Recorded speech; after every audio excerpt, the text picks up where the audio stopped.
ایک ردیف اس وقت بہت ٹف ہے، شاید اگر اتنے بڑا مجمع ہے ماشاءاللہ 1000-2000 کا، کسی نے اگر سنا ہو ذرا ہمیں بتائیے گا کیا ہے؟ صرف ایک مطلع ایک شعر میں اپنے جانب سے پیش کر رہا ہوں، اگر آپ کا ماحول مجھے ملا تو آئندہ کبھی آؤں گا تو اس کلام کو پورا کر دوں گا۔ بہت آسان بحر اور آسان لفظ بھی اس میں ہے، ذرا محبت سے کہہ دو سبحان اللہ۔ بابو ذرا دل سے سن لینا، مطلب ملاحظہ فرمائے۔ وہ پڑھ کے دیکھو تو کربلا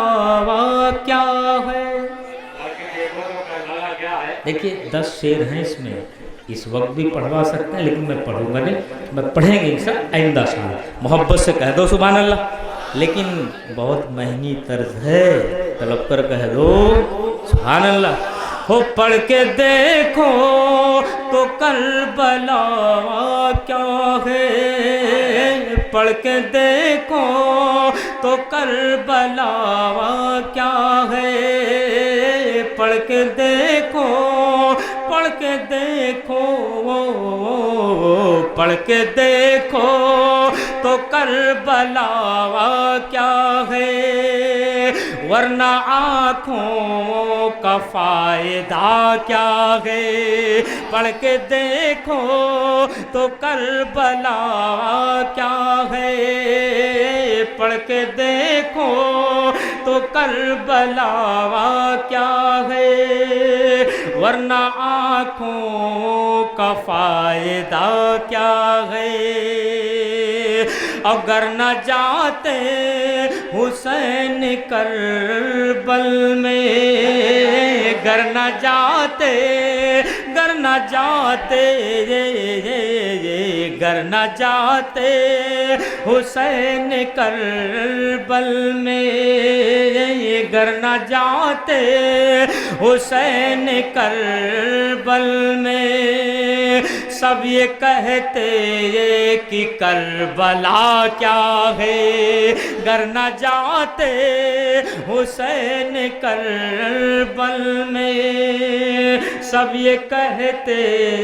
کہ کربلا کیا ہے، پڑھ کے دیکھو تو کربلا کیا ہے، ورنہ آنکھوں کا فائدہ کیا ہے۔ اور ایک نعت کا شعر سن لے، واقعی میں جو مجھے بہت پسند ہے، ذرا محبت سے سن لیں، طلب کر کہہ دیجئے گا سبحان اللہ، لیکن ابھی نہیں۔ وہ پڑھ کے کلمہ جو کنکری بولی، پڑھ کے کلمہ، پڑھ کے کلمہ، پڑھ کے کلمہ جو کنکری بولے، دیکھ بو جہل مصطفیٰ کیا ہے، پڑھ کے کلمہ جو کنکری بولی، دیکھ بو جہل مصطفیٰ کیا ہے، اثر جو نیزے پہ چڑھ کے بول اٹھا۔ ایک شعر سن لو، 4-5 لفظوں کو جوڑ کر دوستو اتنی اچھی شاعری اگر ہو جائے تو یار آپ کو ترنم پر تو نہیں داد دینا چاہیے لیکن شاعری کو ضرور بول دینا چاہیے، ذرا محبت سے کہہ دو سبحان اللہ۔ اس سر جو نیزے پہ چڑھ کے بول اٹھا، سر جو نیزے پہ چڑھ کے بول اٹھا، سمر حیران ہے کٹا کیا ہے، سر جو نیزے